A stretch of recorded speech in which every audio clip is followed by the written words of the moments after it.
5,000 years ago, a civilization more advanced than anything the world had ever seen, simply vanished. And the reason they disappeared is something we're repeating right now. Before Rome. Before Greece. Before Egypt built its first pyramid, there was Mesopotamia. The land between two rivers that gave humanity everything. Writing. Mathematics. The wheel. Laws. Cities. Bear. The very concept of civilization itself was invented here. But something went terribly wrong. Something that transformed this paradise into a wasteland. And that story begins with mud. Around 4500 BCE, a mysterious people called the Sumerians appeared in southern Mesopotamia. We don't know where they came from. Their language matches nothing else on earth. But what they built changed everything. They looked at mud and saw the future. They invented bricks. Then walls. Then the first true cities humanity had ever known. Uruk, the world's first metropolis, held 40,000 people when the rest of humanity lived in villages of dozens. But here's what nobody tells you about Sumerian society. They were obsessed with lists. The Sumerians wrote down everything. Kings. Gods. Types of fish. Bear recipes. And buried in those lists, historians found something disturbing.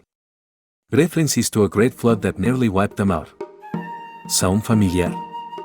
The story of a man named Ziusudra who built a boat to survive a catastrophic deluge. This wasn't just mythology. Geological evidence shows massive flooding in this region around 2900 BCE. The Sumerians weren't making it up. They were remembering. But the Sumerians survived. And what rose from the floodwaters was even more impressive. Cities that is competing for dominance. Ur. Lagas. Nippur. Each with their own king claiming divine right. And then, one man decided competing wasn't enough. Sargon of Akkad. A man whose origin story reads like legend. Found floating in a basket on the river as a baby. Rose to become a cupbearer to a king. Then, killed that king and conquered the known world. The first empire in human history was built by a man who probably shouldn't have existed at all. Sargon's Akkadian empire stretched from the Persian Gulf to the Mediterranean. It didn't just conquer land. It connected it. Trade routes. Standardized watts. A common language for administration. For 200 years, this empire dominated everything. And then, around 2154 BCE, it collapsed almost overnight. The records become desperate. Who was king? Who was not king? Invasions from mountain tribes. Civil war. But the ancient texts blame something else entirely. They say the gods sent a curse. The land itself turned against them. Climate scientists now know what happened. A 300-year drought. The worst in thousands of years. Rivers shrank. Crops fell. And here's the terrifying part, we've found the evidence not just in soil samples, but in the bones of the people themselves. Malnutrition markers. Evidencia of violence. Mas gravis. The first civilization learned the first lesson of civilization, nature doesn't care how advanced you are. But humanity in Mesopotamia wasn't finished. What came next would be even more magnificent and even more brutal. From the ashes of Akkad rose Babylon. And from Babylon came a king whose name still echoes through history. Hammurabi. Jubei heard of his code of laws. But here's what textbooks don't tell you. Those laws were savage. Eye for an eye? That was the merciful part.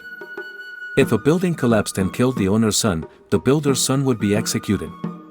Justice wasn't blind. It was bloodthirsty.